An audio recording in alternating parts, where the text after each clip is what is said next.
we believe that this is the place where we can have the maximum impact, and then we get out of the way. We believe our advice is only useful if there's a force of nature founder at the center of the company and if they can recruit an amazing team. Then if those two things are true, maybe our advice might be 5% useful in the journey. If these two things are not true, God can give you advice. It's not meant to happen. Candidly, advice in today's world in 2024 versus 2010 is available online. Yeah, I mean, you're giving all your best insights in this podcast anyway. So if people want your advice, just keep listening. The world needs more doers. And that is probably that is the summary of why VC 1.0 of talent offering didn't work. That was advice. At Audacious, we are doers on the team building side. Welcome to the Peel. I'm your host, Turner Novak, founder of Banana Capital. Today's guest is Nakul Mandan, founder of Audacious Ventures, partnering with the world's most ambitious founders, helping them achieve their audacious goals. There are fewer amazing founders who can will a great company into existence than amazing market opportunities. We talk about why most VCs don't add value in recruiting. Those talent teams then accordingly inherited the DNA of giving advice. So where VC recruiting does not work is... And the opportunity he saw to start Audacious. They're really asset managers at this scale, and those are actually partners that you would want on your journey. But their mandate no longer is to do the $5 million seed investment and actually spend time. Nakul's story is a perfect encapsulation of the American dream. We talked through his journey immigrating from India to the US during the 2009 financial crisis. Day 3 of the job, the head of the firm calls me and we just parted ways with the guy who was leading India. We go inside everything he learned, raising Audacious Funds 1 and 2. Kicked off the fundraise in April 2020. And I thought that I'd screwed up my entire career based on one bad timing decision. How Audacious competes to win. I think the best founders want to work with people who can increase the odds of success. And if you can't communicate that, then you are going to be at a disadvantage to somebody else who can. A crash course on recruiting and building sales teams. It's the toughest hire to make. And what he learned from Frank Slootman. Everyone in Silicon Valley thinks they're great people readers. As an immigrant to the US myself, I have so much respect for the journey and love this conversation. Before we talk to Nakul, I publish new episodes of my show, The Peel, every week, exploring the world's greatest startup stories. Check the show notes, explore the back catalog, and subscribe to make sure you never miss an episode. Nakul, welcome to the show. Happy to be here. Thank you for having me. So I want to really quick give us 30 seconds. What is Audacious, the fund that you started? So Audacious is an enterprise-focused seed stage firm. We manage about $250 million. We lead or co-lead seed rounds. Could be as small as a $1 million pre-seed round. Could be as large as a large $10 million seed round. We've done both spectrums. And the core foundational thesis with which we started was that we feel like ultimately all of startup success comes down to A+ teams attacking large markets. So we focus on 2 jobs: invest in force of nature founders, help them recruit an A+ team. So half of our team is recruiters in a team of 8 people. We've really fused a recruiting agency inside a venture firm. And where we are fundamentally different than any other talent team you'll hear about is that we run searches in-house on sales and engineering. So we can invest in 2 founders and help them hire their first 7 engineers. Then when they're ready for it, the first 2 SDRs, the first 2 AEs, and the first head of sales, all in-house. It's a pretty relentless effort to build A+ teams.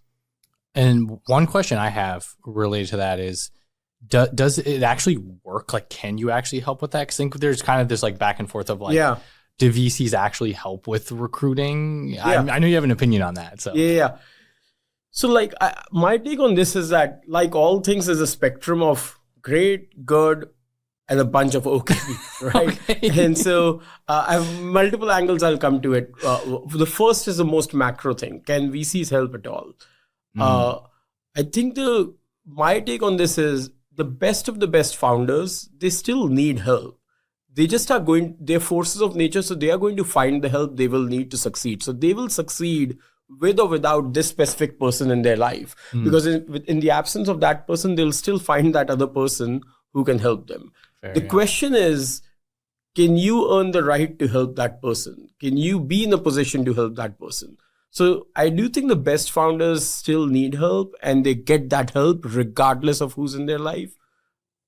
It's a question of like, are you going to be one of those 5, 7, 8 people who are going to be those needle movers that they can seek help from and get help from, leverage help from? So we want to be one of those partners who can actually be impactful on the cap table.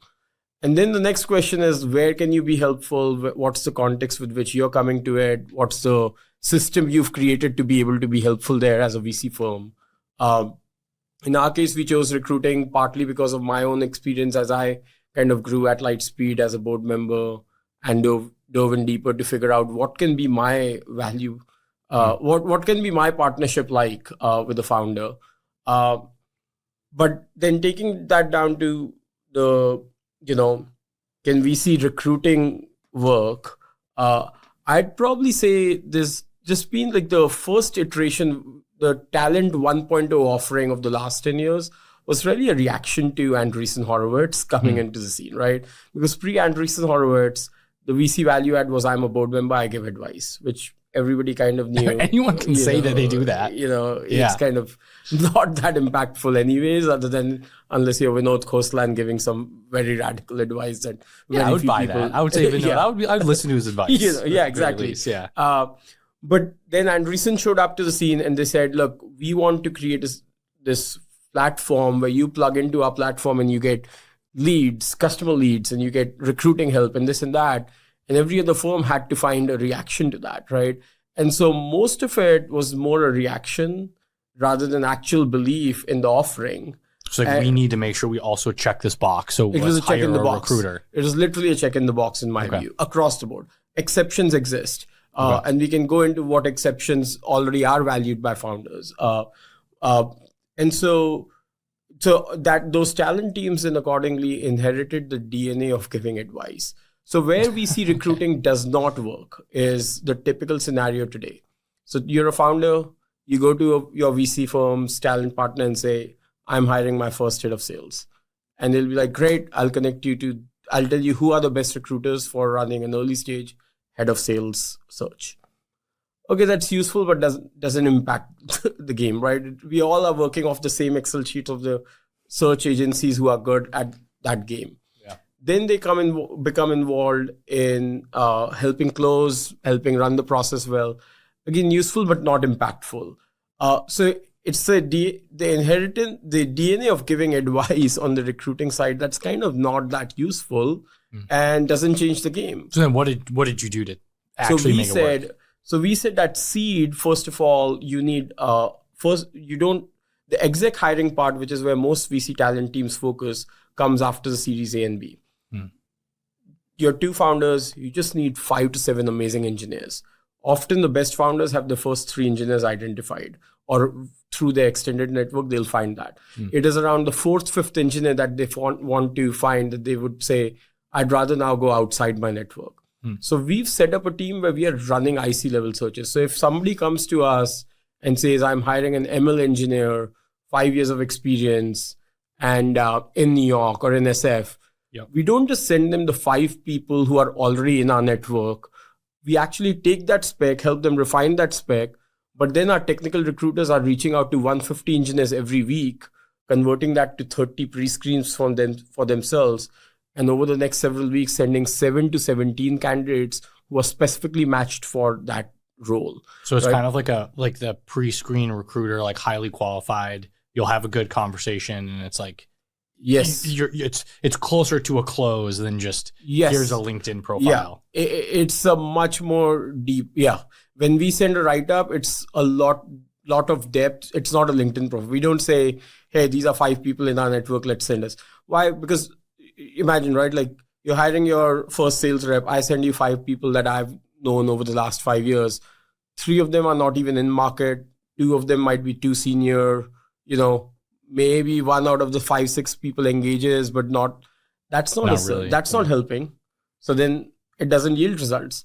Yeah. So I think the 1.0 offering that mostly didn't go anywhere and got a bad rep for VC recruiting help failed for the right reasons. It was not really a belief-driven, a solutions-oriented offering. Yeah, more reactionary than like offensive. Let's build a product that founders want to actually use and help. Actually use, and it can't be also prescriptive. So ultimately, the founder is in charge. The founder is still accountable to build a great team. You can only be additive. So do you Are you you say you're talking to 150 candidates? I forget if you said per week or per month or whatever the classifier was. The actual metrics are something like 150 reach outs lead to about 25 to 30 meetings every week for our in-house recruiters. And then are you saying like, hey, I work at a venture fund, we have like X portfolio companies, and you're trying to match them, or you're like, this specific one, it's a fintech B2B dev tool company, and like we think you're a fit? Do you take portfolio approach or individual like company approach? Often it is the individual company approach. I would say 70-80% is the individual company, because you want to reach out for a specific role in mind. Okay. But our recruiters are constantly thinking about like multiple companies who might have a similar spec open. So they might say no, but you're like, but what about this one? This one might be a better fit, actually. Yeah. Okay. And we manage internal hot lists because, again, the effort is so high volume at our end and so focused on high quality people that if we find an amazing engineer or we find an amazing sales person, we want to find a home for them in our portfolio over the next 3 to 6 months. Yeah. So we manage internal hot lists and stuff. The biggest thing I've learned is I probably took on more than I expected to when I started with this thesis. Okay. Right? This is a full-on operational effort. Yeah, you're like running many recruiting processes all at once. There is a lot of devil in the details, a lot more nuance than I probably expected to take on. The reason I'm continuing to take it on as a firm, is we believe that this is the place where we can have the maximum impact, and then we get out of the way. We believe our advice is only useful if there's a force of nature found at the center of the company and if they can recruit an amazing team. Then if those two things are true, maybe our advice might be 5% useful in the journey. If these two things are not true, God can give you advice. It's not meant to happen. Yeah. Without an A+ team, you're not going to get there. Yeah, and you could give anyone advice on anything. And candidly, advice in today's world, in 2024 versus 2010, is available online. All the greatest advice is already available. Yeah, I mean, you're giving all your best insights in this podcast anyway. So if people want your advice, just keep listening. The world needs more doers. And that is probably the summary of why VC 1.0 of talent offering didn't work. That was advice. At Audacious, we are doers on the team building side. So how many, I know you actually told me the number, how many candidates have you placed so far across the portfolio? So it continues to evolve because remember we started 4 years ago. 4 years ago, we had 0 portfolio companies. So it depends a little bit on how many companies you have. But now we've placed about 75, maybe just shy of 75, 72, 75 candidates in our portfolio. How many portfolio companies do you have? Today, it is about 24. Okay. So roughly speaking, what's like the current run rate then on a portfolio? Like you invest in a company, you're probably going to place 3 candidates, roughly speaking. Honestly, we think of the total number of people placed as a little bit of a vanity metric, right? Because let's say somebody's running a search and we send them 3 finalists, people who actually became finalists. But there's a 4th person who comes through a different network. We've kind of set the culture that our recruiters should sit in front of that founder and say authentically, hey, that 4th person is actually better. Let us help you close that person. Really? That is a very tricky cultural trait. This is something that our talent partner and, even on the investment side, MZ and I focus relentlessly in terms of culture. And so then how many people you place becomes a little bit of a tricky metric. Is it a good, some of these are, it's the same way as saying how many deals do you do on the investment side a year? Well, are those good deals or anyone can do 100 deals a year? So it's similar to that. Now, of course, it's an output and hence you measure it. But to answer your question, on average, I would say if a team of 5-6 engineers gets built over 12 months in our portfolio, it's not surprising if we've contributed to 2 of the 6 engineers coming in and being very involved in the other 4, closing, even maybe they were finalists or interviewing. And then once they start hiring sales teams, then I would say the first few salespeople, it's not surprising if 70% of the first initial sales hiring could be through us. Interesting. Okay. Those are pretty good metrics, I feel. Early metrics. I'll caveat that it's an early portfolio still. Yeah, and it's interesting how you might slot in, like if I'm a some of the people that may be doing this really well, they're asset management firms. They're not really investing in like inception stage and like helping there. They're like, I want to do the B and the C, and I want to deploy 500 million into this company over the course of like the next, 10 years. So helping in the beginning might not be worth it for them. So it seems like you maybe like slide in where like you can actually make a difference. That's the other part of it, right? Which is, I think the Sequoias and the Andreessens of the world have become too big to really be like, they're really asset managers at this scale. And so, yes, those are very, very good firms. They are good because they have great people in those teams. And those are actually partners that you would want on your journey. But their mandate no longer is to do the $5 million seed investment and actually spend time. Their mandate, if you raise whatever, $5 to $10 million, $1 billion every 2.5 years, is to deploy that capital at some point. And so, So if you have a $5 billion fund, if you were to do a $5 million investment, I mean, we're talking like you'd have to do a deal a day, multiple deals a day for multiple years to just get the capital out the door, and then supporting all those companies. I don't know. So the model is just like bigger checks, later stage. Yeah. So you're like slotting into the spot where like there's a need in the market, really. And that's where we think, so our latest fund is 150 million. As I said, we lead or co-lead those rounds, right? And so our pitch to founders often is that with us, both my partner MZ, he was a YC founder himself, was at Kleiner, then Gradient. I was at Lightspeed and Battery. That you're getting that level of support at the seed stage with a full recruiting engine. And sometimes we'll co-lead it with, my former employers or somebody else. And you can get both, the best of both. But during the 0 to 1 phase, I feel pretty confident saying like no firm will be able to match that level of support simply because they don't have the time. And so I really like your story. So you from India, came to San Francisco. How did that come about?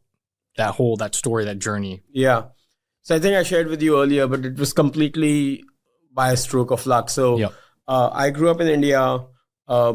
The entrepreneurial bug in me was pretty early on. My dad has been, he's retired now, but has been an entrepreneur throughout his journey. So candidly, sort of a naive take of life. As a teenager, I thought I'll start a company. Like that's how careers are built. Didn't really know. And by the way, this is 80s and 90s in India. I grew up, at a time when it wasn't like Silicon Valley. It wasn't cool to start a company. Not even cool or not cool. It was that Silicon Valley has a certain way of looking at entrepreneurship. In the 80s, 90s, even early 2000s, entrepreneurship in India was starting a power plant or starting a manufacturing thing or distributor business. It's not like software companies. Anyway, so grew up in India, studied there. The entrepreneurial bug in me was pretty early on. So I got into investing early on in my career, more thinking I'll do it for 3-4 years, learn how companies run, get exposure through the portfolio, and then start a company. So that was my life plan. And I had my first stint was at a local India-only firm called Blue River Capital. And then this firm, Battery Ventures, hired me in Mumbai in May of 2009. And at that point, my thinking was I'll just see through the financial crisis, get to a point where things are a little more stabler, and then I'll start my own company. So May 2009 hit the quote unquote financial crisis. It was like the middle of it. We were like, okay. You got a new job in that time. That's pretty impressive. And I genuinely thought I was a stud that I found this Silicon Valley job in the middle of a crisis, sitting in Mumbai. And as luck would have had it, I'm not even exaggerating. I joined on the Monday. On Wednesday, day 3 of the job, the head of the firm calls me and says to me that, hey, we just parted ways with the guy who was leading India. And so we still want to do India, but we can't have a Mumbai office without the senior most guy. So why don't you come here, focus on India from here for 2-3 years. In San Francisco. In San Francisco. Okay. And you learn our way of doing things. And then once you're more senior, you go back and set up that office. There was another colleague of mine who was more senior, and the bet was that, he'll grow into a senior partner role. I'll grow from an associate to a senior. So that's how I first came to the US. I had no plans to be in the US. I'd never even visited the US. This was the first time I came here in September 2009 on an H-1B visa. Okay. And as soon as I came here, I quickly realized within the next 3-4 months that practice was likely not going to work. So in the next 6 to 9 months, I just started volunteering for US partners at Battery, more initially with the idea that I'll just learn how Silicon Valley works. And that allowed me that when they formally kind of shut down the practice, they allowed me to transition to the US side. So you saw the writing on the wall that like we probably were not going to be able to keep investing in India from.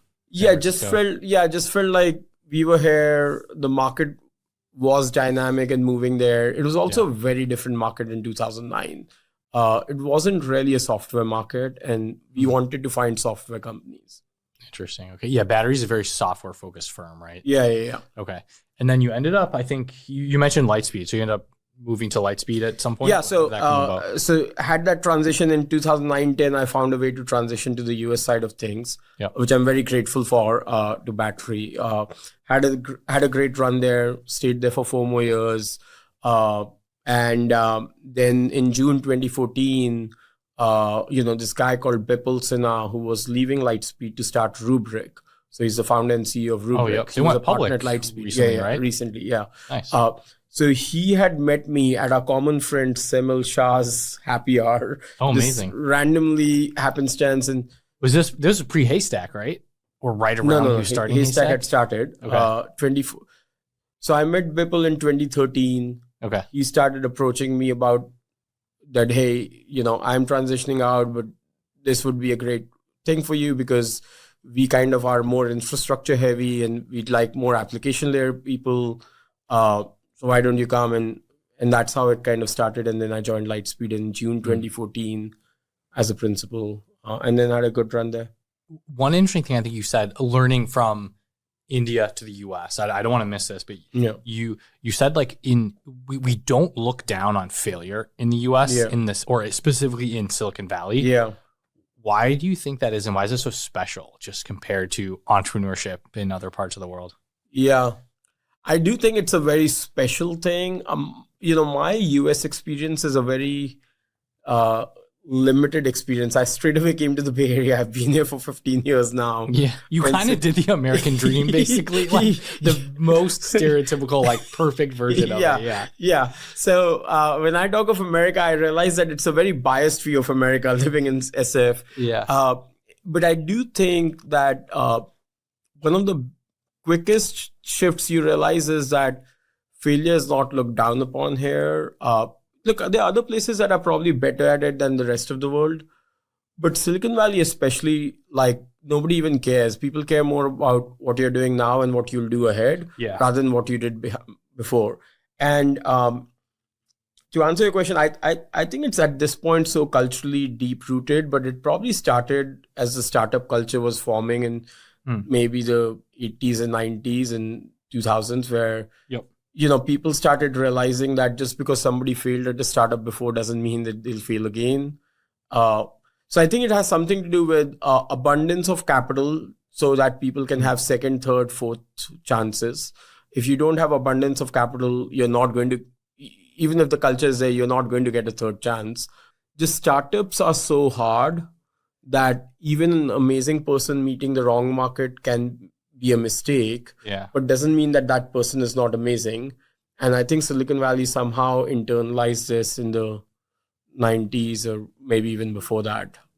Yeah, it's kind of that whole like the 4-quadrant box of like founder market, like bad founder, bad market, good market, bad founder, good market, good founder, whatever the rest of the thing. But it's like, if you hit the perfect is like amazing team, amazing startup friendly, new company friendly market. Totally. Yeah.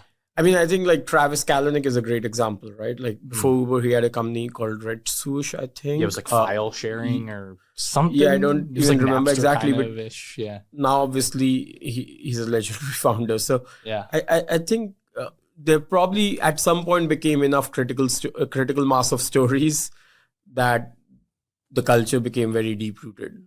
Yeah, we were talking before about Guy Pajarni at Sneak. Like he had his first company. I mean, it was a success. He exited and sold it. to a publicly traded company and then worked there for a while, and then started a new one that was like 10, 100 times more successful and bigger. And it's like, it's all about like what the people do next, like what's the next thing that's coming. So it's like, I guess it's capitalism. It's a pretty unique culture, actually. Yeah. New York might have it too. New York probably has it too. Yeah. Yeah. And then, so you're at Lightspeed, you did a lot of, you said app layer, enterprise investing. Okay. And then you started your own fund. Yeah. How did that all come about? Like, when did you start thinking like, maybe I want to do my own thing one of these years? So the candid answer to that is that I've always eventually wanted to do something entrepreneurial. And so if you had met me at 22, 29, whatever age, I'd probably have said one day I'll start my own company. And then what ended up happening is that I came here, obviously life was very good to me, so I got better and better opportunities, but I was stuck on an H-1B visa for 10 plus years. So really, the candid answer to your question is I got my green card and I resigned. Oh, you didn't mention that to me, but I actually didn't put those two and two together. So, okay. But by the time I got my green card, I was a career VC. I have no other skill sets at this point. Yeah. I have only one skill set. I gotta still be a VC. So I just think, so for the last couple of years, I had internalized that my entrepreneurial journey will be on the building a venture firm. And then I'd been thinking through all kinds of different ideas on where the gap is, where my strengths align. Yeah. So, and we kind of hit on it a little bit earlier, but just when you looked at the landscape, like, what did you think was the opportunity set that was like an open lane to build a new venture firm? So I do think the venture market has become extremely crowded, even during my stint here. When I first arrived here in 2009, it was crowded, you think? It wasn't as crowded. Oh, it wasn't, okay. Yeah, there was a concept of being a top 20, top 25 firm, right? Now there's like maybe 5-7 top firms and then 500 other firms who are roughly equalish, depending on the day and some relationships. Funny story on that. So there's a tweet that was going viral on Twitter, and it was like VCs as DJs. Yeah, I saw that. VCs as animals or no? Rappers. Trees. Mine was VCs as trees. I was just like, wow, what's like a stupid funny thing I can say? It was like VCs as trees, and it was like I literally just went to a list of VCs and picked names that were literally trees and just that was the tree. That was the type. But there's like I was just scrolling for like 10 minutes. There's so many names, and it was like cool. Here's 8 that are literally trees, and I just put the tweet out because it was just stupid. But like, there's so many on there, and I just kept going. And like, you're like, when does this end? I didn't even get to the end of the list because it was like, I was like, okay, I think my tweet is good now. But So there's so many firms, and so my main thought was there were a couple of thoughts that came together. So first was that there are these legendary firms we all look up to, right? Lightspeed is one of them. I'm grateful that I got to spend that much time there. But like all the usual suspects, right? Sequoia and all of these firms, but they all have become pretty big, right? And so as they became big, and we all say seed is the new A, but are there dedicated firms that are really bringing the platform DNA of moving the needle for the founder at seed when the company is the most fragile, when the founder probably needs the most leverage? There are not that many. And these big firms have just become too big to be able to support seed stage founders. And so I felt like these are legendary firms and they're great at what they do, but they're no longer apt for the seed stage. And then there weren't that many seed stage firms that truly had a platform DNA. For early stage. For like seed stage. I think first round comes to mind as the one. But after that, there was a steep drop on that front. It kind of reminds me of like SMB scaling into enterprise. Natural evolution of the market, but then there's just a hole in the bottom of the market again. Very much so, yeah. So I felt like that was one gap. I think that was the gap that was kind of, as I said at the beginning, on the foundational thesis of Audacious, was starting with, okay, what can we do for the seed stage founder to truly move the needle? So that there's a product we are offering or an offering we have that is actually something that is needle moving, right? Rather than again checking the box. And as we thought through a lot of those things, ultimately the conclusion was that recruiting is the thing where is the starting point of everything that follows. Before the product exists, is the people, right? Now, all of the offering is completely useless if you are not good at earning the right to work with force of nature founders. You have to get in front of them. You have to win their hearts and minds to be able to work with them. Then you have to have a relentless offering to be useful. Yeah. So there's a multi-step. You gotta figure a couple different pieces out. Yeah. So that was the thought process around building a firm with a platform DNA, but dedicated to seed. And I remember so you said, okay, I'm going to raise this first fund. Yeah. What happened? Yeah. So the timing of it was pretty interesting. So I resigned around like late 2019. And, when you're senior enough, like things take time. Yep. So we kind of decided that, okay, I'll be leaving around March 2020. And just like random date. It was driven by some milestones and stuff. Yep. But high level, like I resigned somewhere in Q3. At that time, there was no COVID. And then around second or third week of March, it was like, okay, you're free to go. Yeah. And I was like, well, thanks, I guess. Yeah. It's because COVID was just getting started. Lockdowns was just getting started. Yeah. And people think that COVID ended up being fine for tech eventually. But in reality, what happened is that the first few months of COVID, people were worried about their kids' schools, like how will remote work? People worried about toilet paper and things like that, right? Yeah. So nobody was really interested in talking to a new GP spinning out. And also LPs were not used to making Zoom-based decisions at all. I mean, you've raised a fund yourself. So selling to institutional LPs can be a 3 to 6 month enterprise sales cycle over dinners and lunches and them getting to know you really deeply as a person. Yeah. So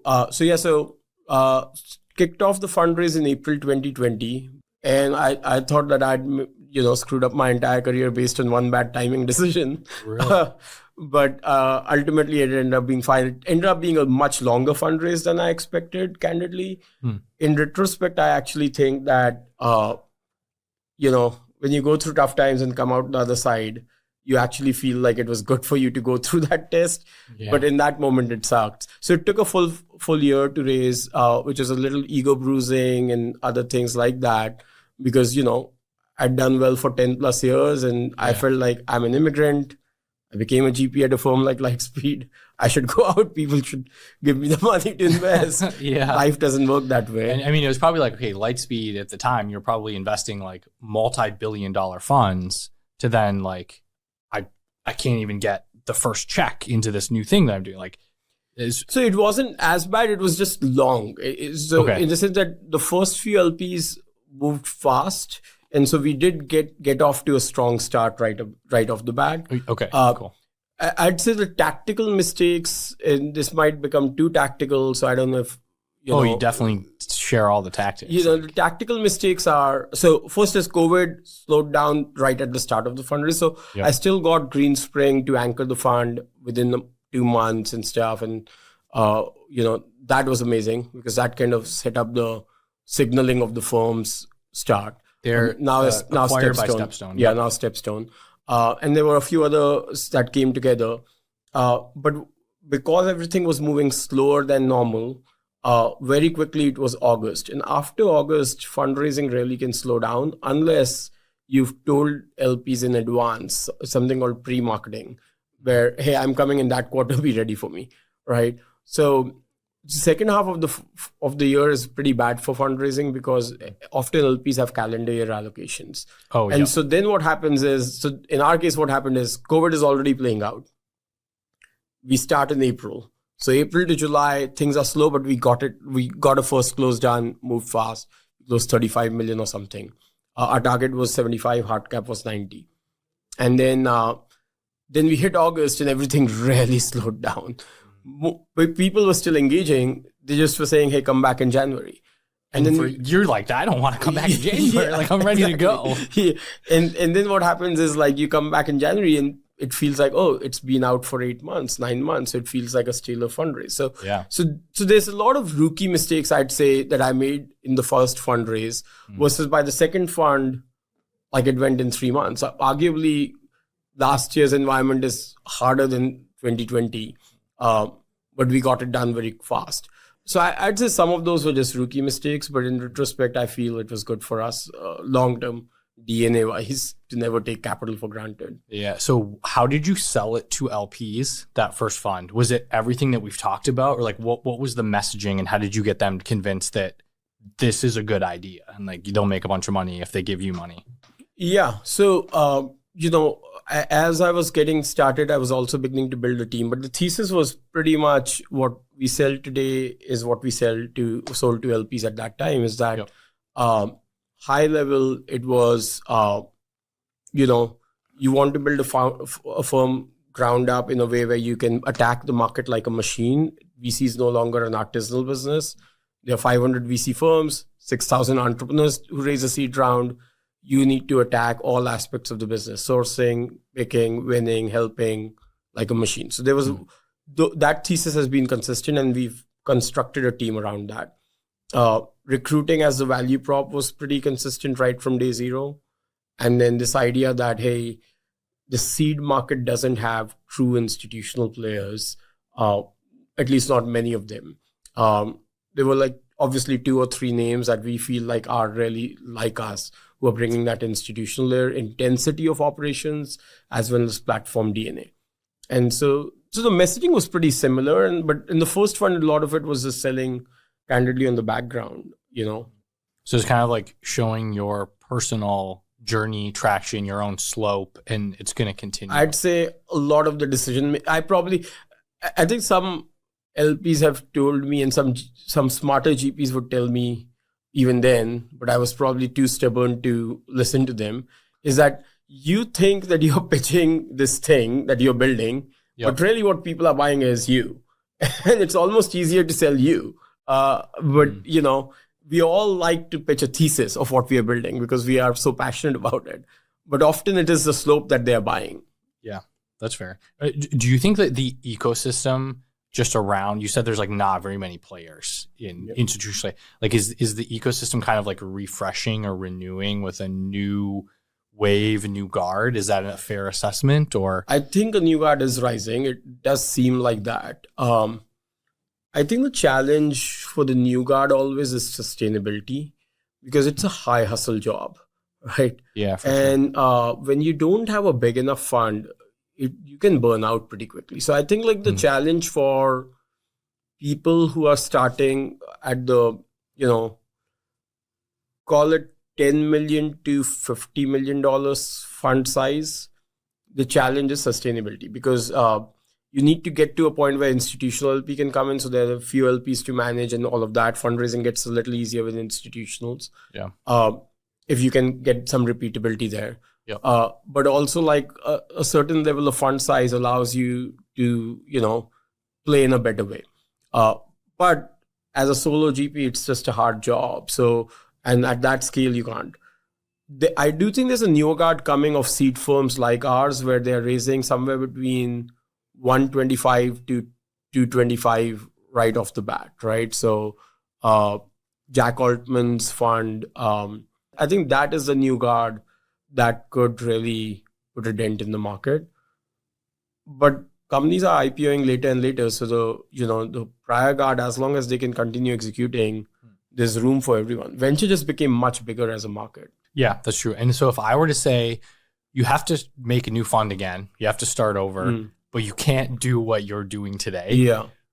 What ideas do you think are good or worth pursuing? Just a sense of like standing out, not just, to founders, to LPs, but like a sustainable new lane to build something. Really good question.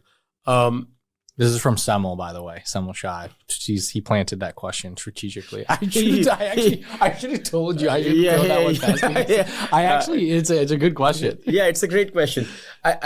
Look, to come up with ideas of Audacious, it took me 2 years. I wouldn't come back in 2 years and answer. Yeah, I could come back in 2 years to your podcast. But I do think I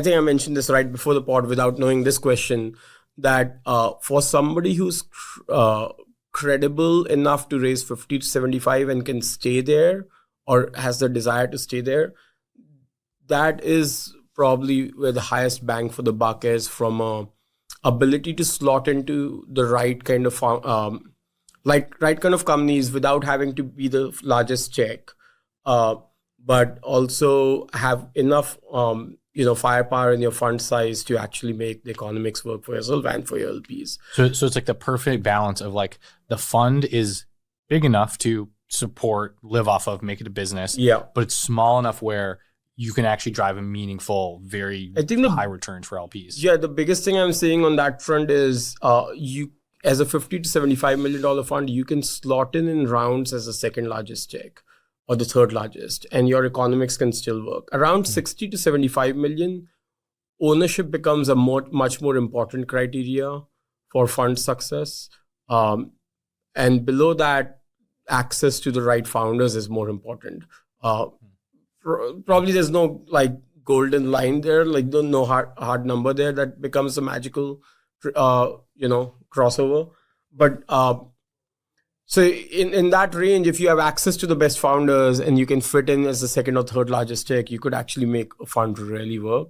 But you then wouldn't be able to lead often the deals that you might want to. Not in every case, but often. And that might be not to your ambition. I think for us, it was important that we build a firm that can lead or co-lead most rounds that we are participating in, and can be that first call for the founder. Yeah, that's difficult at that $50 million scale.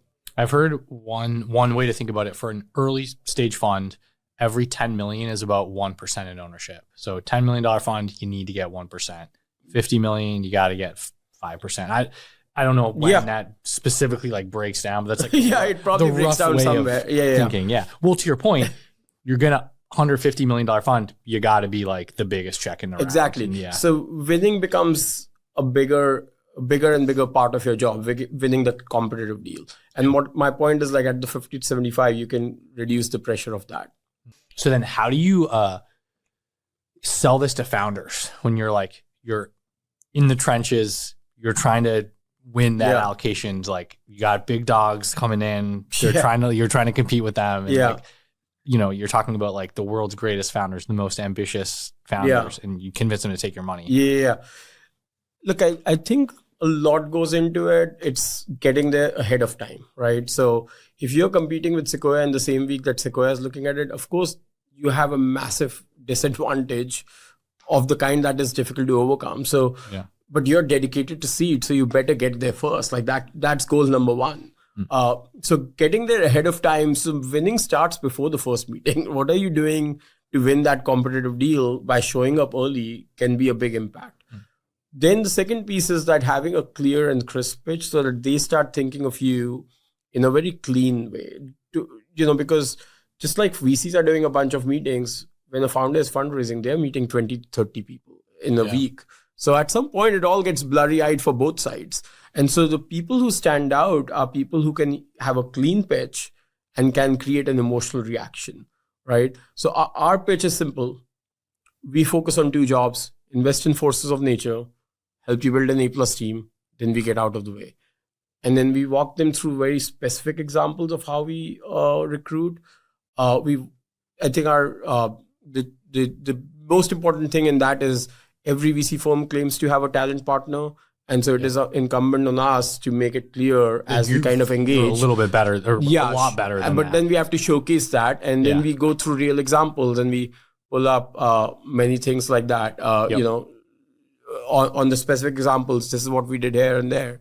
And that becomes a big part of it. And then the last part is just the ability to build a relationship where the founder really wants to work with you, right? And they don't want to work with you just for personal reasons, because every VC is very good at charm and, you're all salespeople. Yeah. I think the best founders want to work with people who can increase the odds of success. And if you can't communicate that, then you are going to be at a disadvantage to somebody else who can communicate that. Yeah, like if somebody's just like, I've got good vibes, versus like, I'm going to help you hire the first 3 people, and like, I'm going to introduce you to one person right after we get off this call that I already knew was going to join the team. Like, and then actually, the thing I forgot is the references need to validate everything you've pitched. Okay. The founder references. So it all matters, and I wish I could tell you it's this one thing and we do that well. our competition is very smart and very driven. So for both of us, right? And so you have to be at your A game. And then if you do everything right, maybe you'll have a 70% chance of winning that competitive deal versus 40%, right? Yes, I mean, those are both pretty good numbers. Most people would probably say 40 to 70% on a super competitive, very good founder. Yeah, maybe I should adjust those numbers. But point I'm making is more that if you do everything well, you still have a meaningful percentage chance that you will not get it right. So you need to get there early, build a relationship, have a clean pitch for why I am a good enough person for you to work with, or why I can be a needle mover for you. And then actually the deal dynamics, you have to play those well. What are the deal dynamics? The very base level of that is just the pricing of it, right? Valuation. Something the founder might want. Is that consistent with what the market will give them? And you have to kind of meet that. How fast do you want to be the first check, or do you want to be the last term sheet? I actually never thought is there strategy to that? There is definitely sales dynamics to it. Interesting. How should I think about that? I've never really actually thought much about that before. I'd say it depends a little bit on if you think that there's literally going to be 5 to 7 term sheets on this situation, then it is often better to come in towards the late end of it.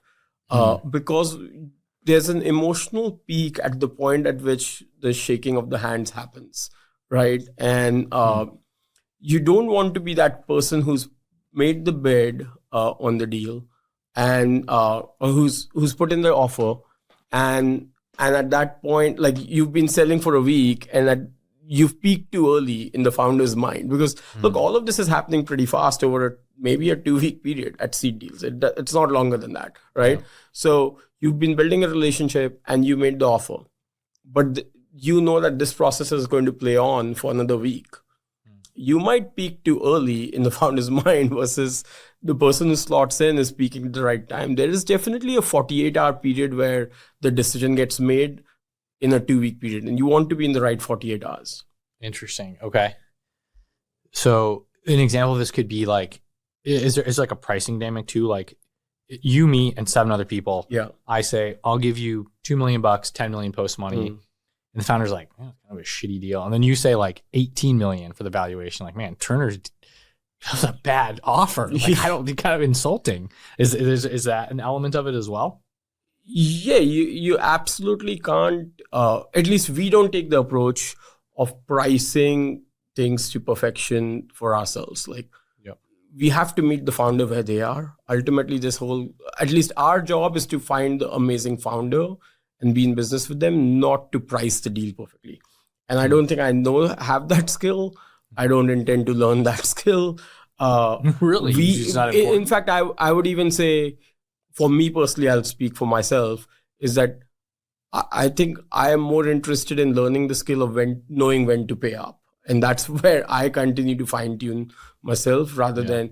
So first of all, you have to get some signal from the founder, and most founders will give you some signal. Plus, some element of it is just market dynamics. Somebody's saying $4 million round, plus minus, it will be 20% if the round is successfully done, right? And then dilution-wise, right? And then how much of that can you take? And then if it becomes competitive, it can be 15%, it could be 12%. So having some sense of that determines the price. And then the question is then, are you comfortable with that valuation? We tend to be more flexible on valuation because we feel like in retrospect, we will not look back 7 years from now that we got in at 27 post or 20 post. And I'm giving you a big range, right? Like 18 versus 16, if we lose a situation where it was literally coming down to that, then we were the idiots for sure, is how I think of it. 20 versus 27 is a broader range. Yeah. But I don't think we look back thinking that. We look back thinking, did we make the right decision of partnering with this founder or not? Yeah. It does matter. You have to consider it, but like you can invest in every portfolio company, 1 million post money valuation. That looks great on paper at the time. Like look at these super low entry points that we have across the portfolio. But if none of them ever become like material asset that gets a liquidity event and you give the money back to your LPs, doesn't matter what the entry point that you came in at. So it's like you got to invest in good assets that. Yes.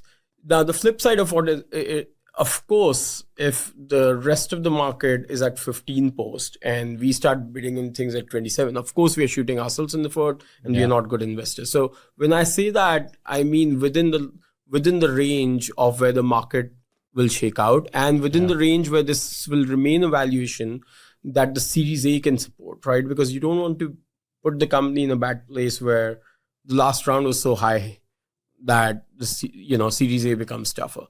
But yeah, so within that range, we are pretty flexible. And that's generally when you're thinking about the seed to Series A sort of conversion or journey or whatever, and like making sure the valuation that you come in at makes sense in between. Generally speaking, you're probably going to sell around 20% in the seed. You might sell around 20% in the Series A. Yeah. And you want to make sure that, you might be, so depending on what you're raising back into 20%, right? So you're raising $10 million, $40 million, $50 million post money valuation, whatever. You need to make sure that the company, if you're raising it $50 million post money, you probably need to be doing a couple million in revenue, growing at probably double digits per month, probably more than, I don't know. There's a lot of flexibility. Market dynamics. Sometimes you don't need a product yet to do that. But you always need to be thinking about in a couple of years or 10 year, whatever your time frame is, the thing needs to actually be worth this amount. Absolutely. Like someone needs to be willing to pay for it, or you generate the cash flow to support this value of the company. So I 100% feel that there is definitely a valuation that is too high for your own good as equity holders for us, but more importantly for the founder. And that, but as a VC, you don't have many options other than saying yes or no, right? Because it's hard to just like shake a founder and be like, this is unreasonable. Like, just say, this is not for me. They'll be like, look, I hear you. I even like you and you're a smart person, but there are 6 other smart people who are saying a different thing. And I'm an expert at building this product and this company. If 6 people are saying this is my valuation, it's totally fine. And that's better for me. Then fine. So I think in that moment, it's difficult for you to have anything else other than saying yes or no. And that's the tricky part. So I was going to ask you, what is the hardest part about starting managing a fund? Not just being an investor. Maybe this is the same question, but what is actually the hardest part about running, raising a fund that people don't really grasp from the outside? I'd say 2 things. Psyche management is one. Psyche management. Okay. You just get a lot of no's. LPs are saying no's. Initially, maybe this is coming from somebody like me who had a great career at 2 very big firms. And so the brands of the firms softened life for me, right? And suddenly you go to be your own firm and you don't have a brand, and so less founders are thinking about waking up and saying, hey, I should raise money from these guys, right? Audacious, I've never heard of it before, exactly. But I've heard of Lightspeed before. So you get no's from potential LPs, potential founders, potential recruits, right? And so psyche management is probably one of the biggest thing of starting something new as a VC firm, but I think broadly. True. The second is, and this might be second specific to being a VC, as in a GP, is time management. You just get spread thin across a lot of things. LPs, founders, new founders that you're trying to invest behind, existing portfolio companies. There's some fund admin and related stuff that's always going on. There's annual meeting and quarterly email updates to LPs, and fund 2 is coming up or fund 3 is coming up, and setting up that raise while continuing to help existing founders. So I think very quickly what happens in year 3, 4, 5 is you start getting spread thin. And so you're around that time right now, right? So that's why it's real for me. Fair. Speaking from experience. I think interesting segue now to talk about fund two. So you went back and raised a second fund. How did you approach that? How did you know it was working? Good time to do it? Take us inside that.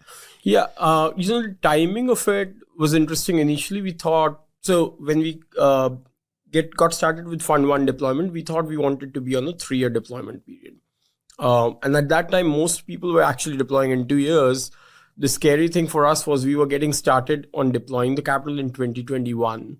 And so we were like, well, the bull run is definitely like going to end at some point. You're in the middle of it. But we have no way to predict. And the worst case scenario would be we invest the full fund and then it crashes.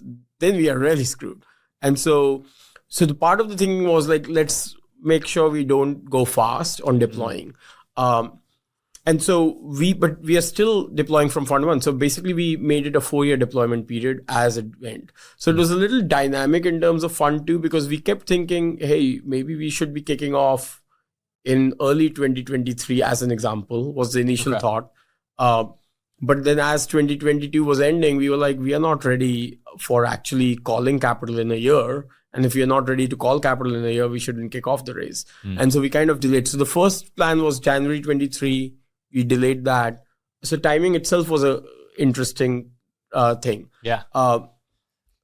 Probably the biggest thing I'd say is which was change in tactics, because other stuff that went well was simply all the storytelling we had done about recruiting. People were like, well, sounds cool, but who knows whether it'll work. We just had many more proof points. Yeah. Did you get any like, I don't really like buy it's that different? Did you get any of that? A lot of that. Okay. In Fund 1, definitely. Fund 2, I think because, again, we had a lot of proof points and the way we were working it was different. We were running searches and we had many things to show that this is a real engine. So a lot of that just came through because the story was exactly the same. We just had more to show in real flesh on what we are doing. Our ownership in Fund 1 has been pretty good for our size. So like our average ownership is 10.5% for a $90 million fund, which, to our math, that's like slightly better than what they say best practices. Yeah. So all of that played out. But candidly, the biggest tactical difference was we were mindful of the timing this time and we pre-baked that timing and we had built up relationships with LPs. The rookie mistake I made for Fund 1 was that, when I was at Lightspeed, I spent all my time with founders, right? I didn't really so I didn't have any existing relationships. By Fund 2, I had 3 years of relationships, right? And they had come to our annual meetings and met, our senior team, MZ and Sam. So we were known commodities, but the tactic of that was more about keeping LPs proactively updated, forwarding your quarterly emails to prospective LPs that you want to stay in touch once in a while. And some of this I learned from people like Semil and Satya and many of the people who came before me, right? As to how do you kind of stay close to prospective LPs over the months so that when you actually are kicking off the fundraise, they are predisposed. And people bought in a little bit more just in the general thesis of like recruiting, we can truly move the needle and it's like a hole in the market. It wasn't, that was a key part of it, but it's also like, hey, this whole thesis of building a firm more like a machine to attack all aspects of the game, including recruiting, and building a firm with a platform DNA at seed. And these guys can actually win deals with the ownership that they want. That whole thing came together. So then over time, thinking more on the investing side, how have you changed as an investor? I know you told me a little bit about this before, but can you just talk about that, your journey? Yeah. So I was a very product market fit first investor when I got started at Lightspeed, especially because at Battery I was more an associate and then the VP, and then Lightspeed was where I became a check writer. And Lightspeed, were you a little bit later, like A and B and C, or A's and B's mostly? But I would say I think 70% of what I did was seed and Series A. So because I kind of knew that I wanted to be on the early stage side, that has been where my personal passion has been. And I knew that eventually I might start my own company. Yeah. It's probably just like more fun being like again, like on the metal, just like when the sausage is being made. It's like, it's much more fun there, and all of that. So I'd say, so I started Lightspeed more as a product market fit first investor, mostly because I think, like the folly of a smart mind in VC, I think, is to come up with the theses and think that they'll come up with all the right ideas or at least the right themes. And 4 years in, I think, and it takes time to internalize it. I wish somebody had just given me a crash course in one afternoon and I had just converted. Yeah. But today I feel I'm a founder first investor. Like 80% of our decision on the investing side is about, is this the founder we want to back? So why the remaining change? Okay. So I'd say it came down to experience. So I started as a product market first investor. And then as I saw my portfolio evolve, I'd say the pivotal moment for me was this guy I invested, Oleg Roginski from people.ai. And I met him. And on that day that I first met him, if somebody had said, your next investment is going to be in the sales landscape, I'd be like, absolutely not. It's a crowded landscape. I don't like this and that. Yep. But I met him and it was like this force of nature energy about him. And I was like, I have to partner with this guy. And then, so then I led his seed round a few months later. And then as I saw him evolve and as I saw other portfolio companies in my portfolio do well or not, my conclusion in those few years as I did more pattern matching was that I just need to find forces of nature. And so the why of it comes down to, I'd say, I realized company building is so fucking hard that you need a force of nature at the center of it. That thesis that you think of is available to the entire market. There are fewer amazing founders who can will a company into existence, a great company into existence, than amazing market opportunities. There are more interesting market opportunities in the world than founders who can take that and make it into a great company. And so that was my conclusion, that this is the scarcest resource. Let's go after that. Because if you can find the right market but the wrong founder, ultimately somebody else will come and take that market opportunity. They'll just execute better over 7-8 years. I mean, we definitely see that happen in startups all the time. Totally. So then that begs a question. You've actually talked quite a bit about force of nature founder. What is a force of nature founder? Like, what makes a founder a force of nature? Like, sounds great. Like, like cool, we all want to do it. Let's invest in force of nature founders. Like, what is a force of nature founder? Yeah. I blogged about this maybe 2 months ago.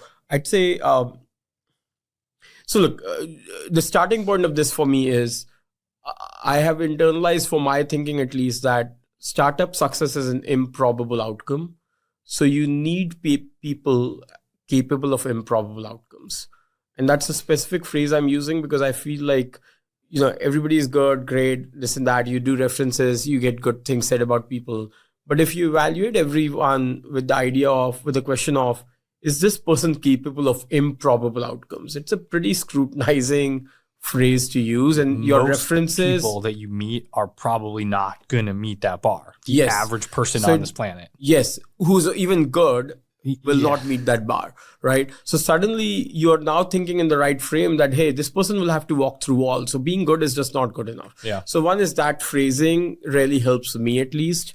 And then for me, it has come down to 5 factors that I've kind of tried to, as I've put it in my framework. But essentially, I'd say for me, high IQ, company building is a multivariable problem.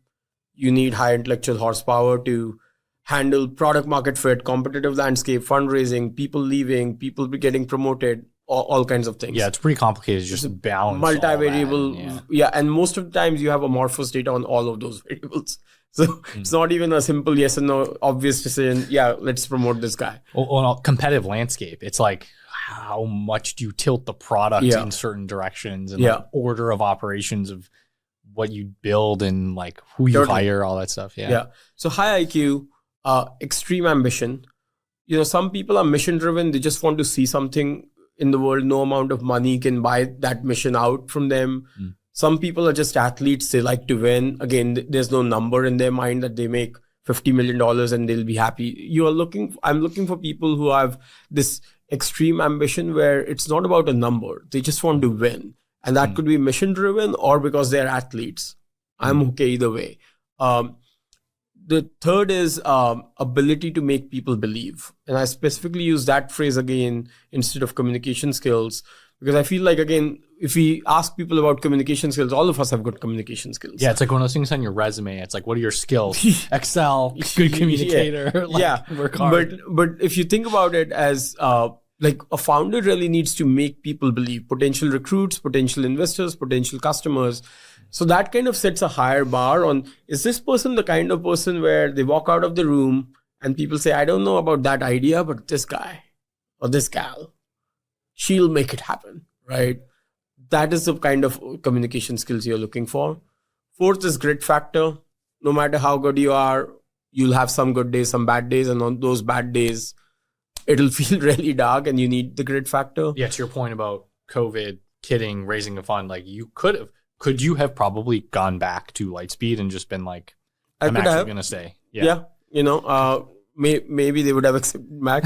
But I think that, in that moment, I just felt that, hey, if I have to build this for 30 years, there are going to be existential moments. The first one came on day zero. That's how I internalized it, right? And my point is similar. It's like you need the grit to say, hey, this is going to happen. This bad day is not an anomaly. This is part of our journey as startup builders. We need to make this happen. So you need people with that kind of a gritty mindset.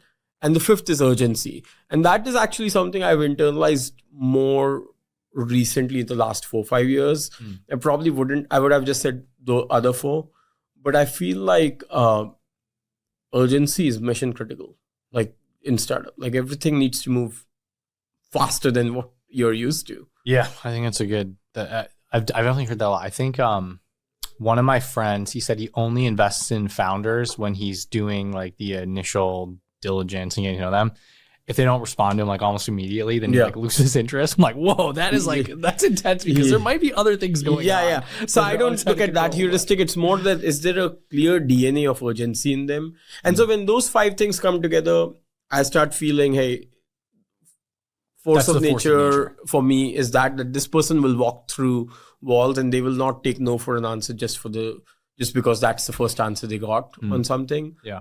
And so when you talk about you're helping the founders build an A+ team in recruiting, like do you quote unquote hire force of nature? Like how do you think about building an A+ team if I'm recruiting? So as an example, if you're hiring salespeople, you're looking for specific skill sets, right? You're looking for engineers, it's different. People's personalities might be different. And this is one of the things that even when we are investing in forces of nature, not every founder who's going to be amazing wears their ambition on their sleeve. Some people are quietly determined, and it is on the investor to accordingly get in the story enough to know this person is quietly determined because they're an introvert versus this person is more capable of wearing that story on their sleeve. So you don't want to miss on that calm. In fact, sometimes the calmly determined people are much better. They're often grittier. So same thing on recruiting. So it depends on the function. So when we are going about that, I would say the first thing is the intentionality from the founder side on the specific problem they are trying to solve with this hire. And second is then intentionality on their process to set up the pipeline of candidates well, meaning get in front of high quality candidates, understand the difference between good and great, not be too trigger happy. The other extreme of that is looking for the perfect candidate forever. But often I find that if you have not gone through a lot of hiring and firing, you end up feeling like good is fine, but good is the enemy of great in recruiting. And so just first piece is just setting up their process well and the intentionality well.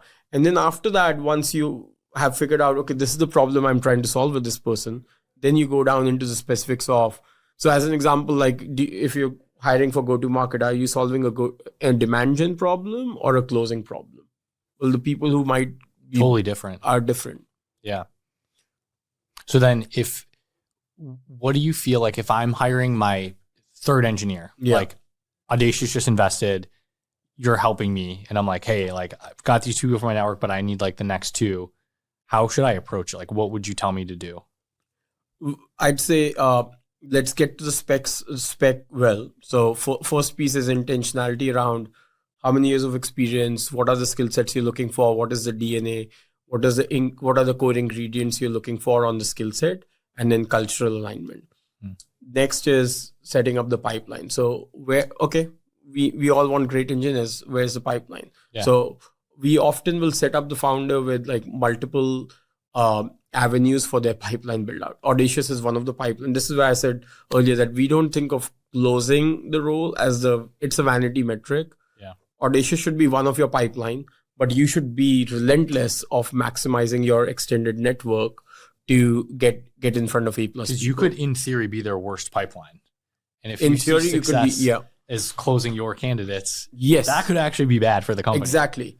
So the second piece that I would help them set up is just intentionality around pipeline generation of how am I going to get to at least 10 good to great candidates in this next 6 to 8 weeks, right?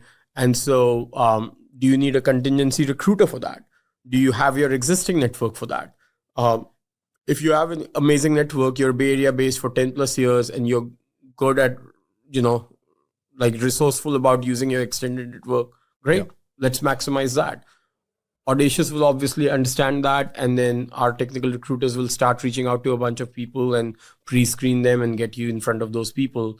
And then it comes down to the specs. The pre-screening comes down to understanding which engineering cultures have been great.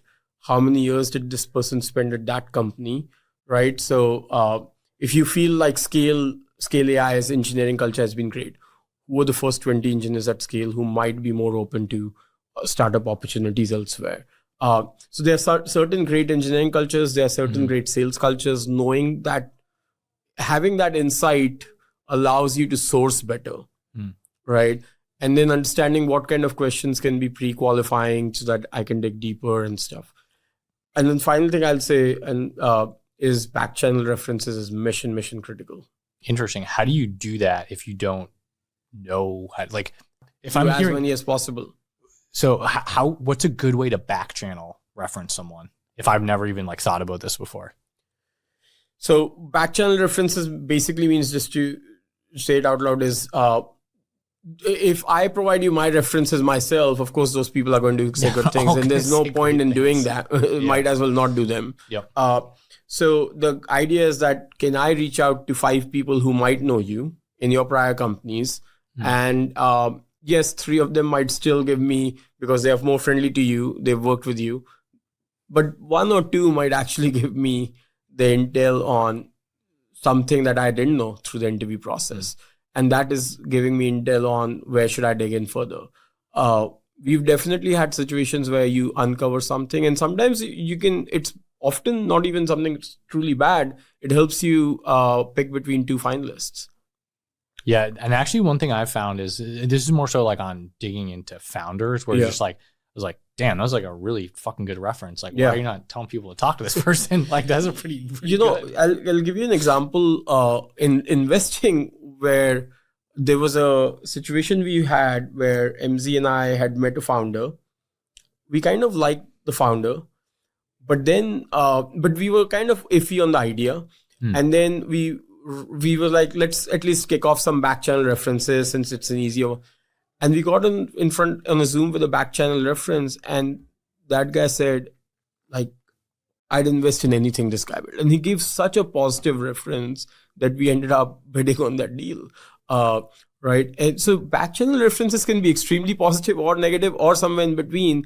You just want more information. You're bringing this person for the next 3 to 10 years into your journey. Yeah. Why would you not want as much insight as possible? Yeah.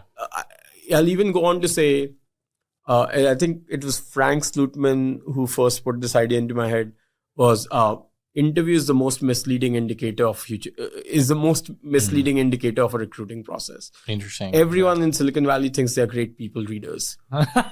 You know, so we all think that we'll talk to each other and we're like, yeah, this is A+, this is A-. No, I don't know. Interesting, yeah. Well, and it's like when there's like a whole like industrial complex about getting a job at Google, or like getting a PM role in tech. It's like gaming the interview. Like, how do you get a job? Yeah. Like and for a lot of people, like, that's success, is like, I make $500,000 a year working at Google. Like, that is a great a destination for a lot of people. Yeah. So it's like, yeah, to your point, I guess I could definitely see. Is there any places you feel like maybe one or multiple, like just people seem to mess up in recruiting? Maybe it's bad interview reading, but like, is there a certain thing where it's like, you just see this, it's just not gone right, or like we made bad hires or missteps? Is there like any common patterns? Because there are multiple now in our experience. I think lack of intentionality right at the start of it, feeling that, hey, let's get started. Like, just send me the good candidates. Like, if you don't communicate exactly what you want to the people doing the sourcing for you, whether it's Audacious or a third-party recruiter, you're going to get the generically good candidates. So having very high clarity is the first step. So it's kind of like ICP of your customer. Take that mindset to ICP of a candidate. I would say, like, we follow this framework. It's not the only one, but we follow this framework called mission outcomes competencies, which is what is the mission of this role? If this person is successful, what are the outcomes they would have achieved? What are the competencies they need to achieve those outcomes? Okay. That is better than a JD, because the JD is very generic, right? Yeah. Like we all have seen job descriptions, good culture fit, all of that. Yeah. Versus if you say, hey, these are the outcomes that this person needs to have achieved in this role in a year, they get to it in a better way. So, so you want to be very intentional about the ICP equivalent of the person. So that's, I would say, often the mistake number one I see. Second is not being calibrated. That good is the enemy of great. That's not a problem for always. In fact, the best founders are the best at this. So they are, because the best founders have come from cultures where they've seen greatness before, and so they are already calibrated. But if you're outside the Bay Area, you might not have seen you might not have seen enough greatness and might not be calibrated. And this could be a learning curve. And then the final is, which is probably the most common we see with even seasoned execs, is they think closing is easy. VCs think that? Most seasoned execs think that closing is easy. Closing the candidate is easy. Okay. But the best people are the ones where they resign and their boss gives a counter offer. And by the way, 2 other people are already waiting. Those are the people who have the options. And and those are the people you want to hire. Yeah. Like, those are the people you want to exactly. And so closing starts way before the offer letter. Like you want to be selling along the way and selling the larger than life dream to that candidate. Yeah, I have one friend who, incredible salesperson. Also, like, I really want to invest in her company, and a couple portfolio companies like met or talked to her, like, oh man, I really want to hire. And I'm like, I hope you should hire her, but also like, I want to invest. Like, so it's also like a conflict for me. It's like, I don't know what to do, but also like she should be a founder. Like she's that good. So it's like, and I'm like, if you convince her to come work with you, incredible, great job. Yeah. But like, good luck, because she doesn't want to go work at another job. Like she wants to start something. So like, again, hardest people to close. Yeah. So I think having a lot of, again, intentionality and relentlessness on closing the highest quality people and starting to sell right at the beginning of your process, right? So we often will say, for the people that we've already qualified for you, the first hour that the CEO meets the candidate is half buy and half sell. In fact, the more you are able to sell right at the beginning of the process, the more you earn the right to ask the hard questions during the interview process. So what are the hard questions? Just like digging in and like understanding. Digging in what specifically happened there. So if you're in a sales, like if you're hiring for sales and it's a sales leader role, okay, can you talk to me exactly in a situation where you hired a few people and you had to fire a few sales reps? What went wrong there? Or the harder questions, they'll dance around, but the more you've kind of sold the company, they want to make it happen, and they'll be more direct with you also. They might just kind of be like, I'm not that into this. Like, I'm not even really going to try to answer this question. Like, I'm ready to get out of here. Yeah. If you don't, okay. Yeah. But the harder questions are often about going deeper and detail oriented so that you get the full color of the situation. And often people will keep you above the detail. Yeah, that's fair. Okay. Well, so you mentioned hiring a sales team. I think I'm interested in like, if we talk about more like selling and also like how to build your go-to-market motion, I'm interested in that. So And this first one is actually maybe more related to the investing side when you're like, is this a worthy market to pursue? But how do you figure out if a problem is even urgent enough to sell into and look like a go-to-market motion around? Yeah, so I think it's a tricky one because look, a lot of founders who are very smart still end up with ideas that are not as urgently desired by the customer. And the reason is that they're misleading indicators of interest from the customer side because of politeness simply. So this is like your friend saying, this sounds cool. I'd buy it. I'd buy it. But they don't actually quite pay you. Interesting. The more qualified answer there would be that somebody says, yeah, this is actually a problem I have and I would like to solve it. And they are probably being truthful there. But does it meet the bar of the top problem that they want to solve tomorrow? Or will they say to you, when you actually have built the product and you're selling, they'll say, hey, this quarter I'm solving this something else. Next quarter, I'll definitely buy your thing. That is a problem for you, right? And that happens to a lot of companies. Really? And so, because why do many companies get to 1 million, 2 million, 3 million and not scale beyond? Is like you got the low-hanging fruit. And then this is what is called a nice to have, not a need to have, right? In B2B world. And if you build something which is nice to have, the feedback you would have gotten 3 years ago was, yeah, this is a very interesting thing. So the best way I think is to get a sense of urgency, because that will tell you this is a top problem for this person to solve. And this, the ways it's signals, right? Like, are they actively following up after the meeting? Hey, are you actually going to build this? Like, I'm actually pretty interested in it, right? Or people start asking you the timeline right away on when you're building it. Because they're indicating they would like to use it. They would actually like to use it. They can. Yeah. And then once you actually built it and are starting to sell it, then it's a little bit of a clearer signal, right? Because the mock-up phase, again, it's very, very amorphous. But once you've built a product and you're actually trying to sell and people keep repeatedly telling you that, hey, I think it's interesting, but why don't we wait for one more quarter? Let me address these other things. And then if that is a repeated message you're getting, you've built something potentially nice to have, not a need to have. So at that point, do you more features or is it like new market, new problem to solve? Like, how would you figure out what to do? And I don't know if there's an example because this is a little bit of like a, vague statement. Yeah. Look, every situation is different. I'd say it's definitely not more features is not the answer often. Is there one specific feature that changes the game in the value prop? Companies often win because of this one thing that they solved extremely well. And then they can build the features around it to make it robust and completely, something that people live off of. But it is if you have a nice to have product and you keep building more features which are nice to have, the collection of nice to have features doesn't make product market fit. Okay. So let's say you do have product market fit. You've been doing some founder-led sales, 20 customers, 10 customers. I don't know, you couple, 6 figures in revenue. Yeah. You're starting to think about the first hire on the sales side. Yeah. Is it usually a BDR to just help you with ramping up outbound or outreach or first contact? Is that a good thing to? I'd say this is where the devil is in the details. Okay. So it depends on 2-3 things. One is the founder themselves, meaning how comfortable they are in selling, like how good of, are they looking for a thought partner on the sales side? And you're not going to get a perfect thought partner, but BDRs or SDRs are pretty junior. So if you're looking to learn from your first sales hire, don't hire SDRs. Then go for an AE. But then also depends on the AE can come and say, where's the pipeline? And so the more enterprise deals you sell, AEs are more used to generating their own pipeline.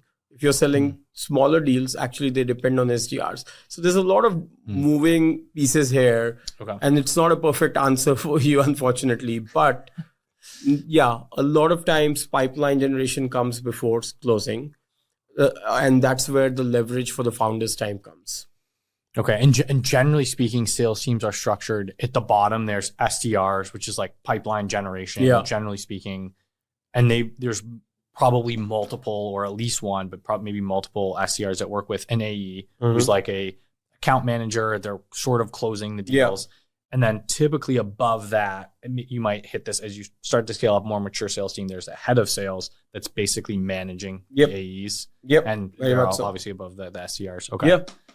So then how do you know when is it time to like incorporate different pieces of it? Is it it's like founder skill where the bottlenecks are? Like, is that I'd probably say it's a little bit of a function of where you feel like there's repeatability and you can offload that to other people who are coming in, and the founder can be at the cutting edge of problem solving. So like where you can get more leverage of time because you've made it repeatable. So if it's pipeline generation, just give it to somebody, you're still managing them. Okay. But now that there's leverage on your time versus you are still focusing on the closing problem because the closing has not become repeatable. Okay. You should hand off things that are becoming repeatable. So it's almost like you have a playbook of like, here's the 18 different ways that we close these different personas or ICPs or something. Basically, I think the riskiest thing a founder can assume is if I hire a salesperson, they'll solve the problem of product market fit or how to make my process repeatable. Like you're not going to get a person for 1% of the company to solve that problem at that earlier stage. So that's and look, this is why it's hard, right? Because founder selling is not easy. Is that typically what like the first AE, probably about 1% equity is what you're giving up? Yeah, again, plus minus. Yeah. Okay. Well, how then do you think about like a marketing hire? Yeah. Is this that much different from a BDR and AE? Like if I'm not familiar with this, like is marketing a lot different from sales? I would say it's the toughest hire to make because there's not enough signal on who's good at marketing versus not. Sales is actually very clear data from your prior track record, right? So you're an AE, you had $1 million quota. Were you at 80% of that or 120% or 60%? So it's interesting. Like it's like, hey, tell me your quota numbers. If they don't share them, there's probably a reason they don't share them. But if they do, it's like, oh, it's pretty good. That's a red flag, not even a yellow flag. Really? Okay. Yeah. The best AEs wear it with pride. The best AEs put it on their LinkedIn. Yeah, I've actually seen that. You go to someone's profile and it's like 120%, 150% quota attainment. If they have it repeatedly, they'll put it on their LinkedIn, and that is the person you want, and that is the person again who's difficult to close because they have many options. So I would say sales hiring is much easier than marketing hiring. Marketing is very, very tough, and that's probably universally accepted. Maybe, I'm pretty sure it's universally accepted in the B2B world. So how do you know if someone is good at marketing? Like how would you assess that if you're helping me hire? This is where like one is being specific. So the marketing in B2B breaks down into 3 disciplines, high level: demand gen, product marketing, brand marketing. Maybe there's a 4th, field marketing, but it in the end comes back to demand gen. And so first is knowing the problem I'm looking to solve. Am I looking to solve an online demand gen problem? Which is like offline, pipeline, fill up the pipeline. Exactly. Okay. Am I looking to solve a positioning problem when you need product marketing, or am I creating some air game around brand? People grow up in different disciplines. So first is your pipeline of candidates should be growing up in the discipline where you need the problem to be solved, right? Then of course you start interviewing, and that's where backchannel reference. I would say in marketing, the backchannel references are even probably more important. Just to make sure you get a handle of what they actually worked on or were responsible for. Yeah. Because there's not going to be enough signal in terms of pure metrics through the interview process. So people who are good at interviewing could look like, oh, they were great. But also, again, comes back to which companies have you worked with, what outcomes were achieved there. Were you responsible for those outcomes, or were you the beneficiary of that company being successful and your resume looking good?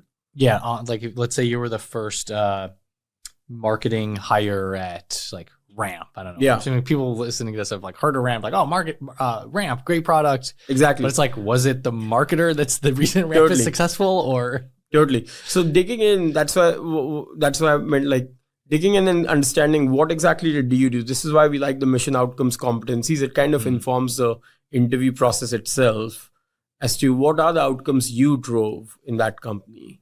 Okay. And generally speaking, how long does it generally take to ramp up a sales team or marketing team? Like if I'm a pre-seed founder, I'm like, I've closed some deals, I want to this is all great advice. Like, I'm just going to like do this next week. What's a realistic time frame? Yeah.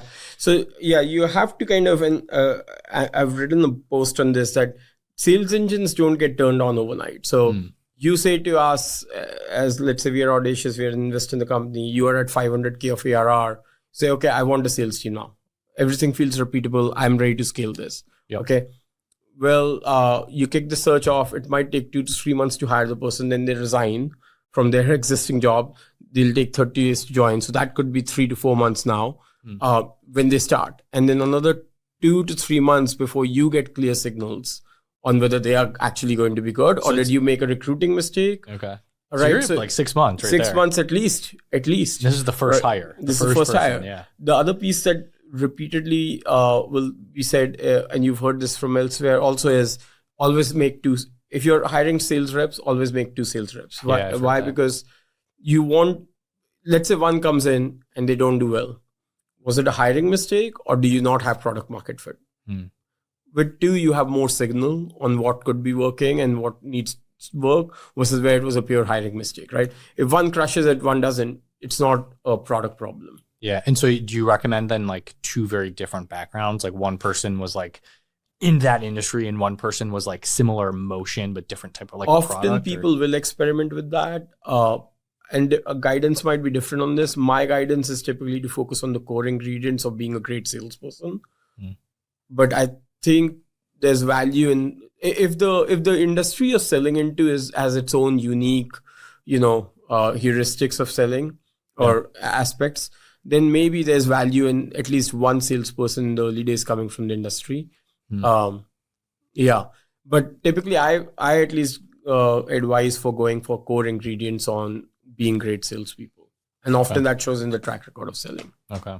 Yeah, I think prior guest of the show, Michelle Valentine at Anrock. I don't know if you ever come across them. They do compliance for sales tax. So sounds boring. I've heard of Anrock. Yeah. So what she did was she hired someone with experience. It was like at a big company selling tax software. And then the other AE was somebody never done it before, but they'd been the first hire at a sales hire at a startup. And they both worked. Yeah. And they like went off each other and like they fed off each other. And that's us like, oh shit, they both work. Like we definitely have product market fit. So again, it's like there's no right or wrong way to do it as long as it's like good at sales. Totally. So, and then that begs the question, how do you be good at sales? Like what does a good salesperson look like?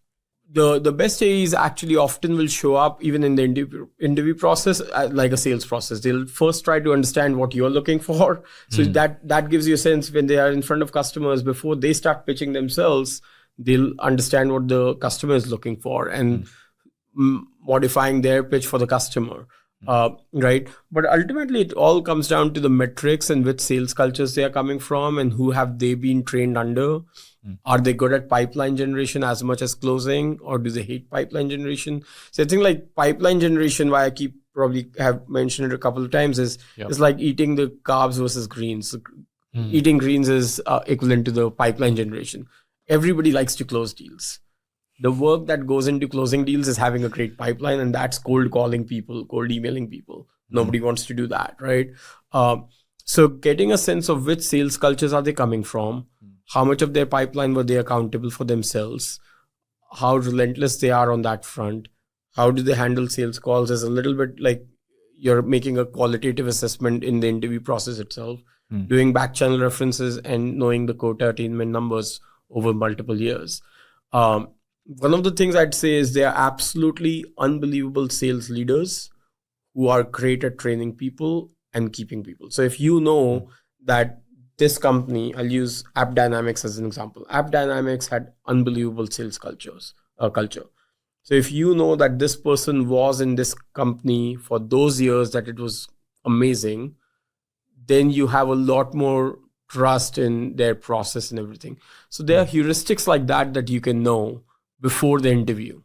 Interesting. Okay. Yeah, that makes sense. If I am not familiar with App Dynamics or insert a sales culture, are there easy ways to figure that out? Like, do I just probably need to like get to know people who work at the company? So at least with our portfolio companies, what we do is like, even when they are beginning to do founder selling, right, we surround them with 3 to 5 people who we trust as amazing salespeople who can also give tactical advice to our founders. So they'll go down to the level of giving feedback on the deck or how you handle sales call and all of that. So during the founder selling phase, you should continuously meet salespeople to get better at sales yourself, but also to start learning about how to assess sales reps and have some calibration on all of this, right? Okay. And so, and then when you're kicking off your recruiting, hopefully Audacious is around you to give you this insight that, hey, that company had amazing sales culture versus this other company was very successful, but they were successful because of product or other things, not because the sales culture was a killer culture. So we've kind of mapped out internally who are the great sales leaders we think have groomed amazing next level, who we want in our companies as heads of sales. Because, the great sales leader also, they're the CRO of a $200 million company. So you need the VP of West to become the first VP of sales at your company in the early stages. So we've kind of done a lot of that work internally to know which sales cultures we want to poach from. Is that something you share publicly at all, or is that like a close to the chest, confidential, like portfolio company? I'd say it is 90% portfolio company and 10% one-on-one conversations. I'm happy to. And our you team mentioned is happy App to share. Dynamics. Yeah, App Dynamics is a great name. Okay, interesting. But yeah. Have you seen any examples of companies successfully scaling up market? Like, is that a pretty common thing to pull off? Is it difficult? Like, how do you recommend approaching it? Most companies start at a lower price point of selling and they want to grow into, and that they eventually do grow into if successful. So the successful ones often do this, right? So in my own portfolio, Gainsight started at 30 to 50K of ARR, or maybe even 20 to 50K. Today is a 200 million revenue business. Probably, the average deal size is 200, 250, maybe more. This is customer success software. Yeah. Okay. People.ai, same thing, started with even 10 to 25K. Today's average deal size is 400 to 500K. So at least Multiverse is another company in our portfolio. So I'd say most companies do grow it. It's not easy. Because as you grow it, the dynamics of salespeople that you hire change. The SMB sales rep is not used to selling mid-market, and the mid-market sales rep is definitely not used to selling enterprise deals. So your sales organization needs to evolve with deal sizes. And then and your product needs to evolve. Are there any common mistakes then you see if I'm trying to go SMB to enterprise? Obviously super different. Anyways, you've seen people mess up, or like common traps of like evolving the sales team? Like, is there like I'd say on the sales side, it is more around expecting that the SMB sales rep who was super successful will continue to be super successful in the mid-market and enterprise, right? So it's just not knowing and not understanding that's probably different. Also the deal dynamics, right? So people who are used to selling in 20 days sales cycles are not patient enough to sell over 3 months. But 3 months is fine if you can get 130K out of that deal, or 150 or 200K out of that deal. So it depends. So this sales people could get impatient because they're used to 20-day sales cycles, and they're like, hey, this deal is not moving. This pipeline is all useless. This thing is not working. Yeah. When actually it is working, it just requires a different DNA of selling. Yeah. Okay. So expecting the same sales team to evolve as you like upgrade into other segments is a common mistake. But look, it's not the sales. The product has to evolve to enterprise needs. So the product that might work, most markets get divided by segments. So back in the day, I had sourced this company called Marketo for battery. And at that time, it was HubSpot, Marketo, and Eloqua. Eloqua was the enterprise marketing automation. Marketo was mid-market, and HubSpot was actually SMB. Over time, Eloqua got bought by Oracle. Marketer ended up being a $5 billion sale to Adobe. HubSpot ended up becoming a $10 billion, $20 billion company or something like that, right? I think it's more. There was like a rumored Google acquisition of like 27 billion or 34 I don't billion. even remember. But big number. Yeah. And, all three of those probably would today claim they are more, maybe Marketer and Eloqua would both claim they are mid-market and enterprise. Yeah. So it evolves over time. But many markets get divided between SMB, mid-market, and enterprise, not just because of sales execution, because the product is better suited built for them. So one thing I hear mixed opinions on, are pilots a good idea? Like if I say, hey, like 3 months for free, or like discounted pricing, like is that smart? Maybe I think the pilots are a good idea in the beginning when you're just getting started, because you know, some companies might want, like design partners. What design partners is a different word for pilot in some ways, right? Sounds way better. Yeah, sounds way better. But so I think it's fine in the beginning. You want to get the customer to use it. You want to get the product feedback, all of that. Now, I think you're asking the question of, once you're already $5 million of ARR, should we keep giving away pilots? Yeah, or even if we're trying to scale up, like our first, this could be a 7-figure ARR customer. Like, should we give them a little bit of a sweetheart deal to like land our first, like, I think 10,000 seed? You know, it's like do things that don't scale a little bit, right? So you make a qualitative judgment. So I think it would be fine. It depends on the nature of the pilot.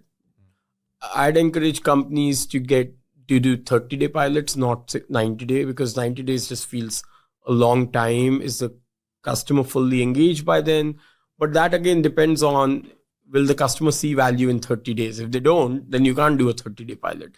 So it depends on the situation a little bit, but I think it's fine. So I think one thing, just generally speaking, to sort of summarize like sales efficiency, whatever, it sounds like you want to pursue a high revenue per headcount, like sales motion, just generally speaking. I guess like there's probably nuances to that, but is that a good way to summarize like how effective your sales org is, or your sales team? So yes, the reason to do that, say that is, in general, people management is the biggest variable, right? The more people, the more you're bringing human variances to the machine.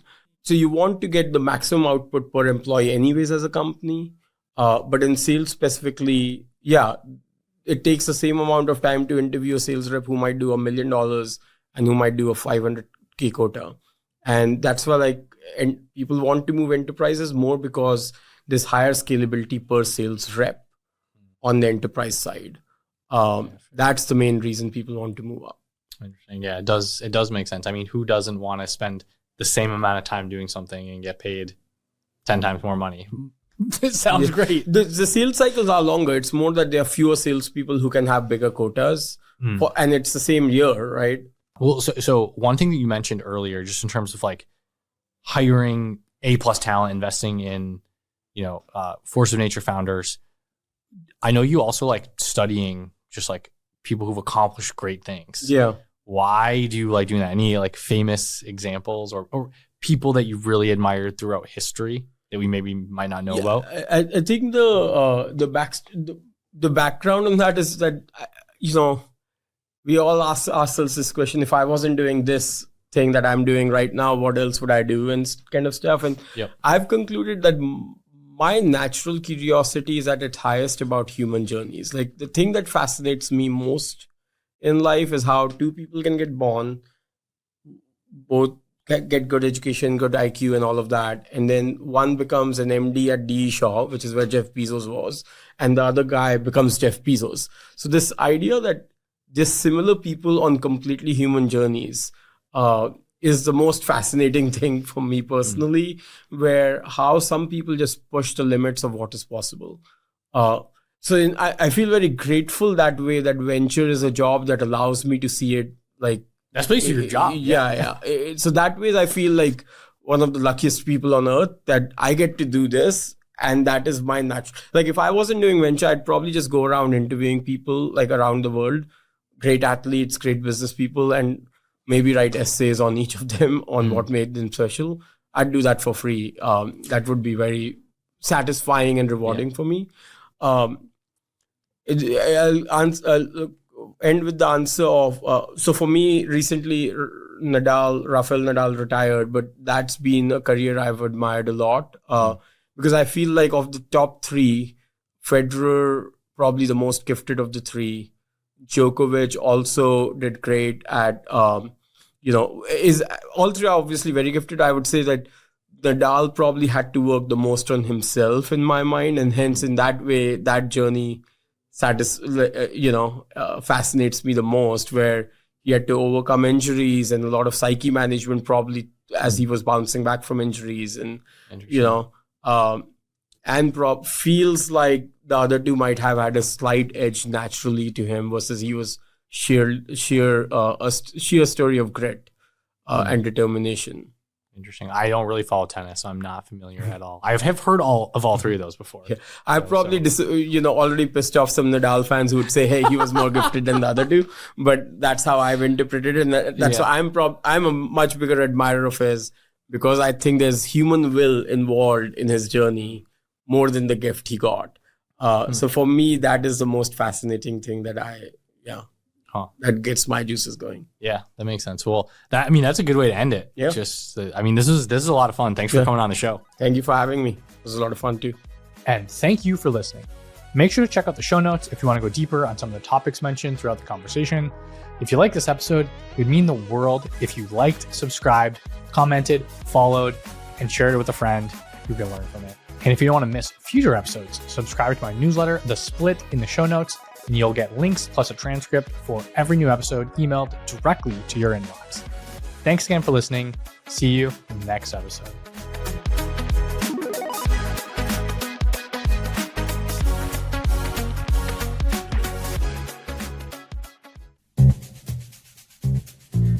Hey everyone, Eric here. At Turpentine, we're building the first media outlet for tech people by tech people. We're the network behind the show you're listening to right now. We have a slate of hit shows across a range of topics and industries, from our AI and investing cluster of podcasts to shows that drive the conversation in tech with the most interesting thinkers, founders, investors, and influencers, like Econ 102 with Noah Smith. We're launching new shows every week, and we're looking for industry-leading sponsors. If you think that might be you and your company, email me at ericaturpentine.co. That's ERIK at turpentine.co, and let's partner together.